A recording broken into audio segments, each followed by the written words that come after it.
Welcome back to my YouTube channel. आज हम पढ़ेंगे क्लास 8 पीएससीबी का lesson 1 value for money my English companion book से। तो सबसे हम पहले हम पढ़ेंगे कि ये चैप्टर लिखा किसने है, इसका ऑथर कौन है, लेखक कौन है इस चैप्टर का। ये चैप्टर लिखा है वंदना लुन्याल ने। ये आप जरूर याद करके जाइएगा कि कौन सी कविता, कौन सा चैप्टर किसने लिखा है, क्योंकि ये वाले क्वेश्चन हमेशा एमसीक्यूज में या वन वर्ड में आ जाते हैं।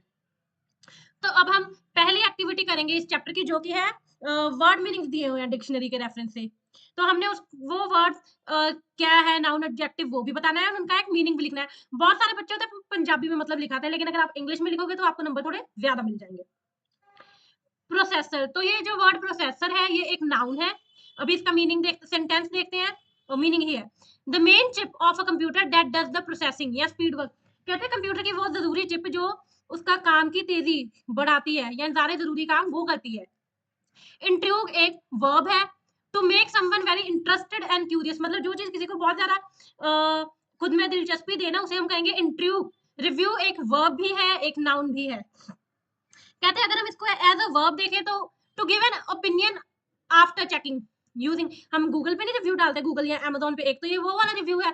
अगर हम इसको एज अ नाउन देखें तो सच एन ओपिनियन, यानी कि किसी ने अपना कोई विचार रखा। फीचर एक नाउन है। कहते हैं एन इंपॉर्टेंट या extra characteristic of a product. Feature ना किसी चीज की कोई खूबी को हम कह सकते हैं। अल्टीमेट एक एडजेक्टिव है, मतलब the best, final, highest level, मतलब विशेषता के बारे में बताता है। लिमिटेशंस, लिमिटेशन मतलब सीमित, हमारी सीमाएं। लिमिटेशन वर्ड भी एक नाउन है, नाव है। कहते हैं वीकनेस कमजोरियां, रिस्ट्रिक्शंस मतलब रोक, things it can not do well, जो चीजें अच्छे से नहीं हो पाती या कर पाता है उसे हम लिमिटेशन। कंज्यूमरिस्ट ये एक नाउन भी है एंड एडजेक्टिव भी है। Linked to the habit of wanting to buy more and more new things. कहते हैं कंज्यूमरिस्ट का मतलब होता है जो हमारा बार बार नई चीजें खरीदने को दिल करता है, उसे हम कहते हैं consumerist. obsessed adjective, unable to stop thinking about something, मतलब सारा दिन किसी चीज के बारे में सोचते रहना मतलब obsessed। स्टोरेज एक नाउन है। Space for saving data in computer. Investing एक वर्ब भी है, एक नाउन भी है। Putting money somewhere like a bank saving so it can be use later और ग्रो। हम इन्वेस्टमेंट करते हैं ना, कोई एफडी करा देते हैं या कोई और पॉलिसी, तो उसे हम इन्वेस्टमेंट कहते हैं। अभी वोकैबुलरी एक्सपेंशन में write them in order as, हमने वर्ड्स को, ये वाले वर्ड्स दिए हुए हैं, वैसे उस ऑर्डर में लिखना है जैसे वो डिक्शनरी में होते हैं। डिक्शनरी में पता क्या, सबसे पहले तो यहाँ वाला वर्ड देखते हैं, ये ए, फिर आगे फिर ए बी से देखते हैं। देखो ये सी है ना, सी आ रहा है पहले, फिर आर उसके बाद, फिर आगे अगर ये दोनों सेम है तो फिर इस वर्ड को देखेंगे, अगर ये अलग है फिर इस, ऐसे। ठीक है। सो पहले आ गया अकाउंट, फिर आ गया अरेंज, फिर आ गया decide, disaster, excited, faster. Investing, machine, market, monkey, movement, pursued, pollution, prepare, realized, storage, technology, ultimate, consumerist, value. तो ये 20 थे, 20 के 20 हो गए। अभी आ गए हैं हम हमारे क्वेश्चन आंसर्स की तरफ। कहते हैं what made the narrator unhappy, क्या चीज ने नरेटर को दुखी कर दिया। The limitations of narrator's own computer made her unhappy because she compared it with the ultimate Bell computer. कहते हैं नरेटर को उसके जो मौजूदा कंप्यूटर था उसकी जो सीमित उसके फीचर थे, उन्होंने नरेटर को दुखी कर दिया था, क्योंकि वो बार बार उसे बेल के कंप्यूटर से कंपेयर कर रही थी। What was the narrator obsessed with, कहते नरेटर किस चीज के बारे में सोची जा रही थी, वो सोच रही थी बार बार बेल का जो नया कंप्यूटर लॉन्च हुआ था उसे खरीदने के बारे में। What were the two features of Bell computer that were being advertised on TV, कहते वो कौन सी तीन खूबियां थी जिसकी बार बार पे टीवी, बार बार कंप्यूटर की टीवी पे ऐड आ रही थी। It was advertised as having the fastest processor and unbelievably high storage, यही कह रहे थे ना कि एक तो बेल के कंप्यूटर का प्रोसेसर बड़ा फास्ट है, दूसरा उसकी स्टोरेज बहुत ज्यादा है। What offer did the parents give to the narrator, कहते हैं नरेटर के पेरेंट्स ने उसे क्या ऑफर दिया। दे offered to pay her money for doing house chores so she could save and buy the computer herself. उन्होंने कहा कि अगर आप घर के कामों में हमारी हेल्प करोगे तो हम तुम्हें उसके बदले में पैसे देंगे, उन पैसों को जमा करके तुम अपनी मर्जी का कंप्यूटर खरीद सकती हो। कहते हैं which two things did the narrator do to complete the chores, कहते हैं she worked tirelessly every day when her even when her body sore, कहते हैं वो सारा दिन बिना थके काम करती थी तब भी जब उसकी बॉडी में, शरीर में दर्द होने लग जाता था। कहते हैं वो सुबह जल्दी उठती थी ताकि उसके पास ज्यादा वक्त हो ज्यादा काम करने के लिए।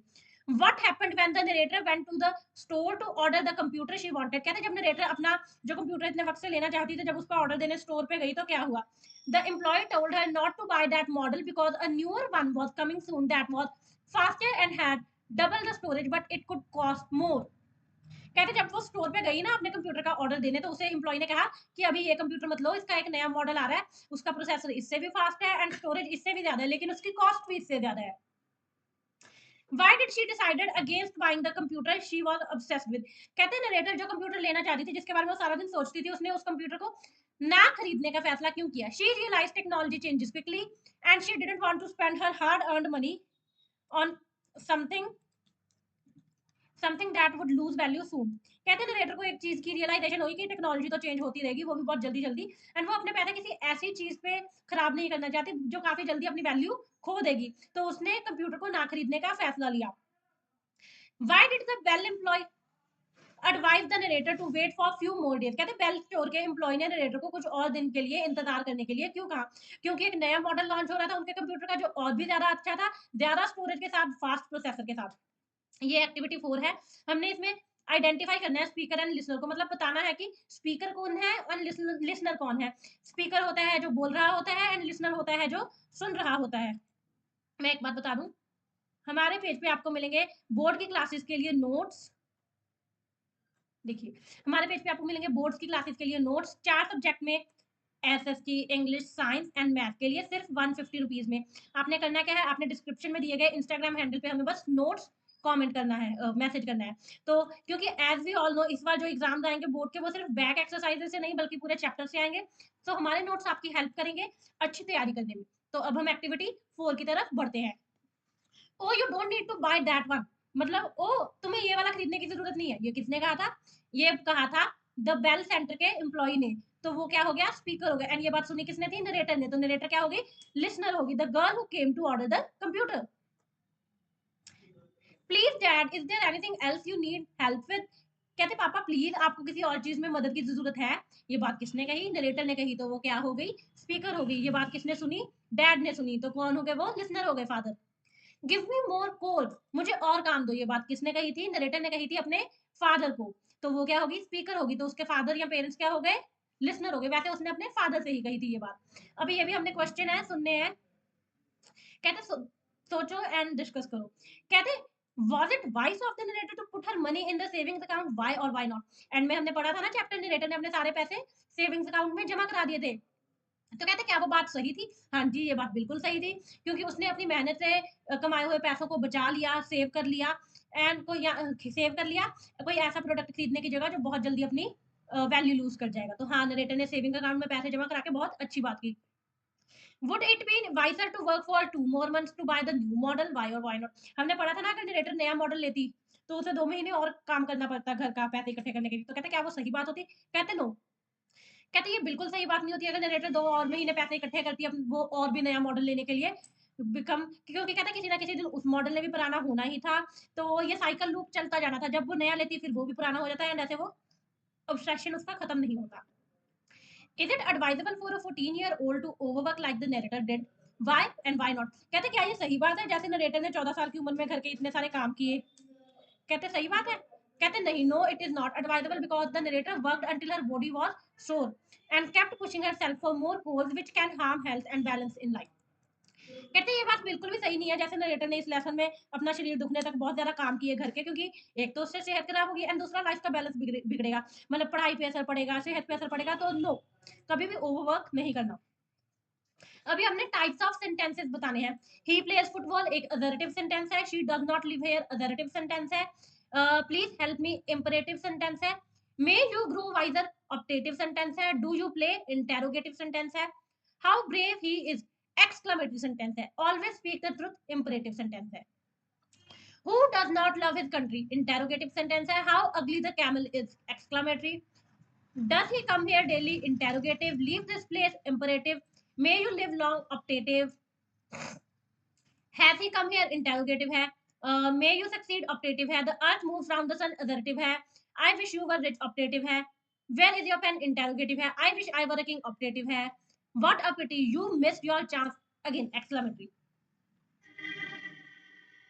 अभी हमने एफर्मेटिव सेंटेंस को इंटेरोगेटिव सेंटेंस में कन्वर्ट करना है। एफर्मेटिव ये होते हैं जिसमें पता होता है कि वो होशियार चला के गुस्सा बताया होता है, एंड इंटेरोगेटिव वो होता है जिसमें पूछ रहे होता है कि वो गुस्सा चला का है। ही इज क्लेवर को इंटेरोगेटिव करने के लिए हम पूछ देंगे इज ही क्लेवर। अगर हम ये इज आगे लगा दे तो वो क्वेश्चन वाला सेंटेंस हो जाता है, एंड क्वेश्चन इंटेरोगेटिव सेंटेंस के लास्ट में हमेशा क्वेश्चन मार्क आता ही आता है। सो ही इज क्लेवर का इंटेरोगेटिव बन जाएगा is he clever. He was simple का इंटेरोगेटिव बन जाएगा was he simple. Ram was feeling tired का बन जाएगा was Ram feeling tired. Sita was angry का इंटेरोगेटिव बन जाएगा was Sita angry. They were good friends का इंटेरोगेटिव बन जाएगा वर दे good friends. He painted the door blue का बन जाएगा did he paint the door blue interrogative बन गया। ही हैव 3 पेंसिल्स का इंटेरोगेटिव बनेगा does he have 3 pencils. We had a good time there का इंटेरोगेटिव बनेगा did we have a good time there. I have to do it का interrogative बनेगा do I have to do it कि मुझे ये करना ही पड़ेगा। Sohan had finished his work का इंटेरोगेटिव बनेगा हैड आगे आ जाएगा had Sohan finished his work. Had होता है पास्ट का। आई शैल गो देयर टुमारो का शैल आगे आ जाएगा इंटेरोगेटिव बनने के लिए shall I go there tomorrow question mark सबके एंड में आएगा। He will play a match will he play a match interrogative बन गया विल आगे लग के। I can do it and अगर कैन आगे लग जाएगा तो इंटेरोगेटिव बन जाएगा can I do it. He may help you ये नॉर्मल है, फिर इसका इंटेरोगेटिव करने के लिए may he help you. The son does not shine at the night तो इसका interrogative does the sun not shine at the night. फिर अभी पहले हमने एफर्मेटिव को इंटेरोगेटिव किया था, अब हम इंटेरोगेटिव को एजर्टिव करेंगे। ये पूछ रहा है are you on leave today and ये बता रहा है you are on leave today. Was the train late? The train was late बता रहा है। Were the boys not lazy? The boys were not lazy. Am I strong? I am strong. Is your sister ill? Your sister is ill. Has it been raining since morning? It has been raining since morning. Have you fulfilled your promise? You have fulfilled your promise. He has taken the test. ये बता रहा है। He has taken the test. Had you seen this picture? You had seen this picture. Did he come by train yesterday? कहते कल वो train से आया था। He came by train yesterday. इसमें बता रहा है can you travel 50 miles a day जैसे पूछ रहा है कहते you can travel 50 miles a day. देखो इससे कैन हट गया तो यू आ गया, आगे पीछे हो गया वर्ब सब्जेक्ट का जो होता है object. Should I stick to my promise कहते मैं अपने वादे पे बना रहूं। I should stick to my promise कहते मैं अपने वादे पे बना रहूंगा। Does the watchman keep watch over the house कहते वो वॉचमैन अभी भी घर पे निगाह रखते हैं। The watchman keeps over the house कहते वॉचमैन अभी भी घर पे निगाह रखता है। Do you pray to God every day कहते भगवान से रोज प्रार्थना करते हो you pray to God every day कहते भगवान से रोज प्रार्थना करते हो। पॉजिटिव सेंटेंस को नेगेटिव में बदलना है बस नॉट कांट हैव नॉट ये चीजें लगेगी। This dress is very costly. This dress is not very costly. His neighbor was quite well yesterday. His neighbor was not quite well yesterday. Your friends were good to me. Your friends were not good to me. Sham has lotus in his hand. Sham does not have a lotus in his hand. I have a horse. मेरे पास एक घोड़ा है. I do not have a horse. I have seen this picture. I have not seen this picture. You have corrected me. You have not corrected me. मतलब यहाँ पे कह रहा है तुम्हें मुझे सही करना चाहिए था, ये कहता नहीं तुम्हें मुझे सही नहीं करना चाहिए था। The cattle graze in the pasture the cattle do not graze in the pasture ये आपको खुद ध्यान रखना पड़ेगा कहाँ डू नॉट लगेगा कहाँ हैव नॉट लगेगा कहाँ अकेला नॉट लगेगा। I get up early in the morning I do not get up early in the morning. We saw a snake in the grass कहते we did not see a snake in the grass हमने तो नहीं देखा। देखो यहाँ पे saw है यहाँ पे सी है, इन चीजों का आपने ख्याल रखना है। अभी यहाँ नेगेटिव को पॉजिटिव कर देते हैं। Sohan is not an ideal boy Sohan is an active boy. I do not have an umbrella with me. I have an umbrella with me कहते मेरे साथ तो छाता है। He may not play well today कहते आज वो अच्छा नहीं खेलेगा। He may play well today. She cannot tell a lie कहते वो झूठ नहीं कहती। She can tell the truth। देखो ये नहीं आएगा कि आपको इसमें पॉजिटिव करने की जगह कह दो कि यहाँ नॉट लगा है बस नॉट हटा दिया शी कैन टेल लाई, वो गलत होगा। उन्होंने कहा पॉजिटिव, ये लाई नेगेटिव है तो यहाँ पे ट्रुथ आएगा एज अ पॉजिटिव, तभी चीजें अलग है। I must not take this medicine. I must take this medicine. He does not take this risk. He takes this risk. He do not strike the match. Strike the match. Do not let him go. Let him go. कहते उसे जाने मत दो. कहते उसे जाने दो. Do not keep my book. कहते मेरी किताब मत रखो. Keep my book. रख लो मेरी किताब. They did not catch up the evening train. कहते वो शाम वाली ट्रेन नहीं पकड़ पाए. They caught. Catch की verb की second form caught. Catch, caught, caught. They caught the evening train. कहते उन्होंने शाम वाली ट्रेन पकड़ ली. एक्सक्लेमेटरी सेंटेंस होते हैं वो जिनमें कोई हैरानी भरा कुछ होता है, एंड असर्टिव नॉर्मल वाला। कहते bravo you have done well कहते वाह तुमने अच्छा किया, एंड फिर normally you have done very well. कहते alas the soldier died at Galwan valley कहते अलास मतलब हैरान होके कि ये सिपाही मर गए वहां पे शहीद हो गए। It is very sad that the soldiers die at Galwan valley. How beautiful the scenery is ऐसे हैरान होके how beautiful the scenery is very beautiful. How foolish I had been इसके सारे एक्सक्लेमेटरी के साथ ये एक्सक्लेमेशन का साइन जो ये है ना, ये लगेगा ही लगेगा। कहते how foolish I had been is very foolish. What a disaster the earthquake is, कितना कितनी खतरनाक चीज थी वो भूकंप। The earthquake is a great disaster. कहते how stiff the paper is, कहते कितना सख्त है ये पेज। कहते the paper is very stiff. Stiff का मतलब होता है सख्त सख्त। May God reward this act of yours, कहते भगवान आपका भला करे इस काम के लिए। We wish that God may reward this act of yours. What a terrible storm it is, कहते कितना भयानक तूफान है ये। कहते it is very terrible storm, कहते हाँ ये बहुत ज्यादा भयानक तूफान है। Wonderful I have never seen anything like this earlier, कहते वाह मैंने तो कभी ऐसी कोई चीज पहले देखी नहीं। यहाँ पे फिर धीरे से आराम से कहते I am very happy because I have never seen anything like this earlier, कहते मैं बहुत खुश हूँ क्योंकि मैंने पहले कभी कोई ऐसी चीज देखी नहीं। कहते may God pardon this sinner, कहते भगवान इस पापी को माफ करे। सिन का मतलब होता है पाप एंड सिनर का मतलब होता है पापी, पाप करने वाला। We wish that God may pardon this sinner, कहते हम प्रार्थना करते हैं कि भगवान इस पापी को माफ कर दे। पार्डन का मतलब होता है माफ कर दे। असर्टिव, अब उल्टा उल्टा कर रहे हैं आप देखो, पहले एक्सक्लेमेटरी को असर्टिव किया, अब असर्टिव को एक्सक्लेमेटरी कर रहे हैं। कहते ही इज ट्रूली नोबल, कहते how noble he is.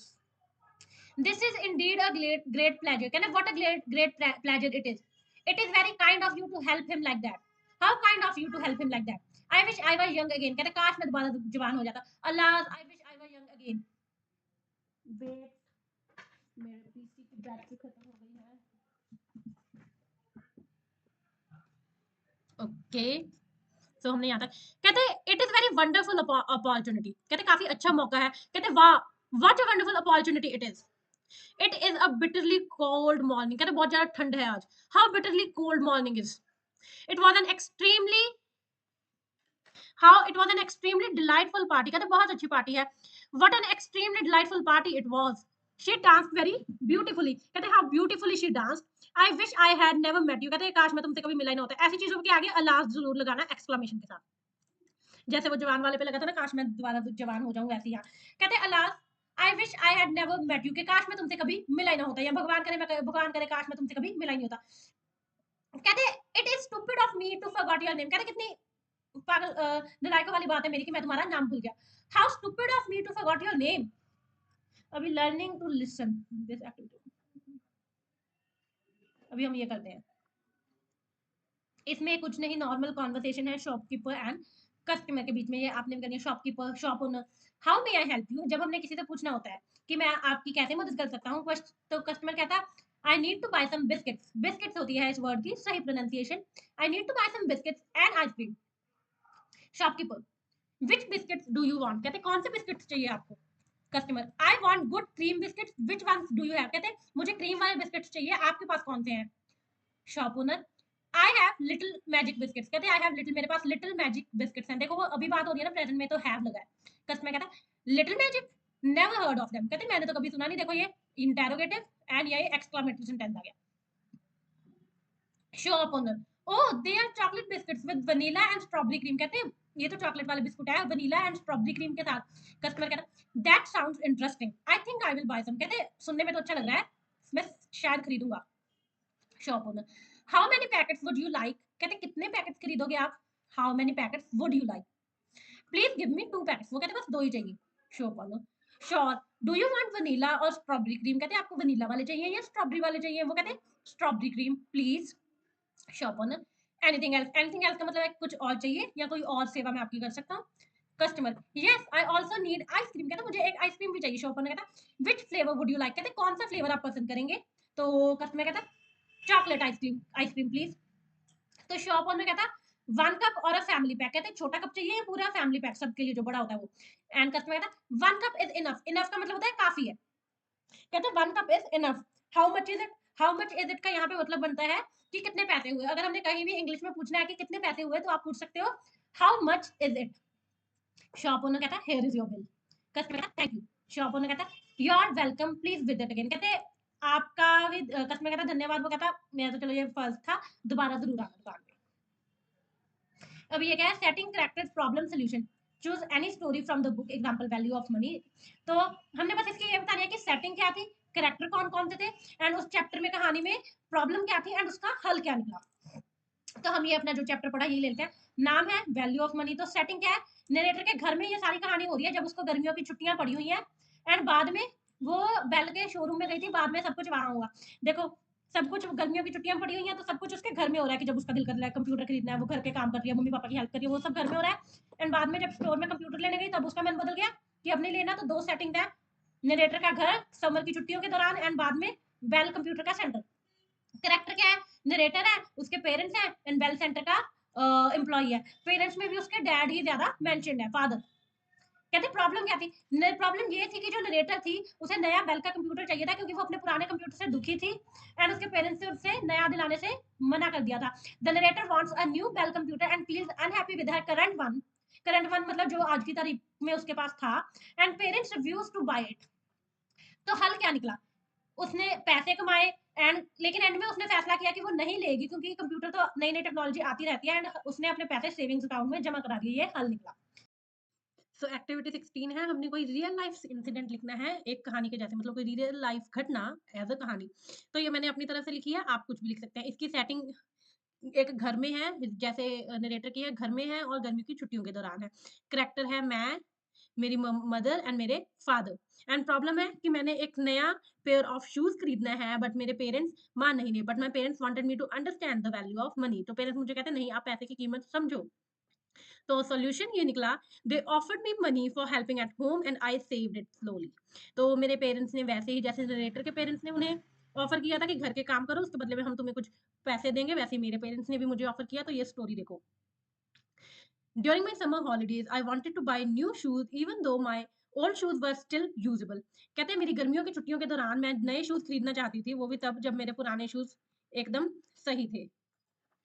And my parents refused to buy them immediately and asked me to help with household work to earn some money. मेरे parents ने मुझे नए जूते खरीद के देने से मना कर दिया एंड उन्होंने कहा कि पहले मैं घर के कामों में उनका कुछ हाथ बचाऊं, तभी वो मुझे पैसे देंगे, कि मैं कमाऊं अपने पैसे।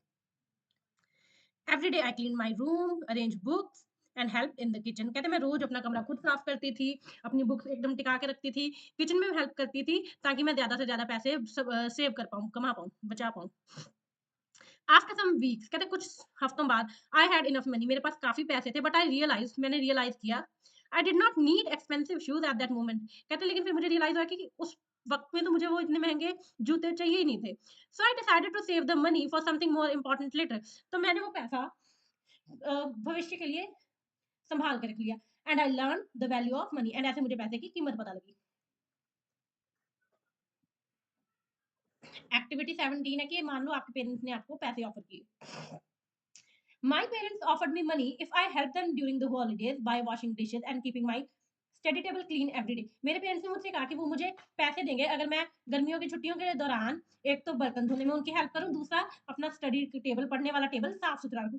आई accepted the offer and work regularly because I wanted to save money for money. कहते मैंने अपने पेरेंट्स का ऑफर एक्सेप्ट कर लिया क्योंकि मुझे पैसों की जरूरत थी मेरी कुछ चीजें के लिए। By doing this, कहते वो करके I understood that money comes with hard work and must be spent carefully। कहते वो चीज करके मुझे ये पता लगा कि पैसा बहुत मेहनत से कमाया जाता है और काफी ध्यान से पैसे को खर्चना चाहिए। It's the last activity of this chapter, dos and don'ts to save water. मतलब हमें क्या करना है एंड क्या नहीं करना चाहिए पानी को बचाने के लिए। सो अभी डूज है मतलब कि क्या करना चाहिए। कहते we should close the tap while brushing our teeth, we should take a bucket bath instead of long shower. कहते हैं हमें ब्रश करते वक्त अपने दांत जब साफ करते हैं, टूटी को बंद करने देना चाहिए। कहते हैं हमें शावर की जगह बाल्टी में पानी भर के नहाना चाहिए। We should reuse RO waste water for mopping and plant. कहते हैं जो फिल्टर से पानी का वेस्ट निकलता है, वेस्ट पानी, उसे हम पोछा लगाने के लिए या पौधों में देने के लिए यूज कर सकते हैं। We should repair leaking taps immediately. कहते लीक हो रहे टूटियों को हमें जल्दी जल्द ठीक करना चाहिए। We should use a mug to wash utensils instead of running water. कहते हैं हमें बाल्टी में पानी भर के बर्तन धोने चाहिए, ना कि चल टूटी चला के उससे ज्यादा पानी लगता है। We should water plants in the early morning और इवनिंग। कहते हैं हमें पौधों को ना सुबह जल्दी उठ के पानी दे देना चाहिए या शाम को पानी देना चाहिए। We should collect rain water if possible. कहते हैं अगर हम बारिश का पानी इकट्ठा कर सकते हैं तो करना चाहिए। We should use broom first and then minimal water for cleaning. कहते हैं साफ करने के लिए पहले झाड़ू लगाओ, बाद में पानी से सिर्फ थोड़ी सी बार में पानी यूज करो क्योंकि फिर कम पानी यूज होगा। अब डोंट्स यानी कि क्या चीजें हमें नहीं करनी चाहिए अगर हम पानी को बचाना चाहते हैं। We should not keep the tap water running unnecessarily. कहते हैं हमें टूटी खुली नहीं छोड़नी चाहिए। We should not waste water while washing vehicles. कहते हैं हमें अपनी कारें गाड़ियां धोते वक्त पानी वेस्ट नहीं करना चाहिए, ये तो बहुत ज्यादा करते हैं लोग। We should not overflow overhead tanks. कहते हैं ये होता नहीं कि टंकी भर जाती है एंड लोग उसको बंद ही नहीं करते, मोटर को पानी गिरता रहता है, वो नहीं करना चाहिए। कहते हैं हमें पानी के साथ खेलना नहीं चाहिए। कहते हैं हमें छोटे एरियाज को धोने के लिए ज्यादा पानी नहीं यूज करना चाहिए। कहते हैं हमें जो पाइप्स लीक होते हैं उनकी लीकेज को इग्नोर नहीं करना चाहिए। कहते हैं हमें दोपहर को पानी नहीं देना चाहिए क्योंकि दोपहर को धूप होती है वो वैसे ही सूख जाएगा, इवेपोरेट हो जाता है। कहते हैं हमें कभी भी we should not throw waste, मतलब गंदगी पानी के सोर्सेज में जैसे नदियों नहरों में नहीं फेंकनी चाहिए, उससे हमारे वाटर के सोर्स गंदे होंगे। Till then bye bye. आप मेरे चैनल को सब्सक्राइब जरूर करें एंड और वीडियोस भी आएंगी। Subscribe to my channel.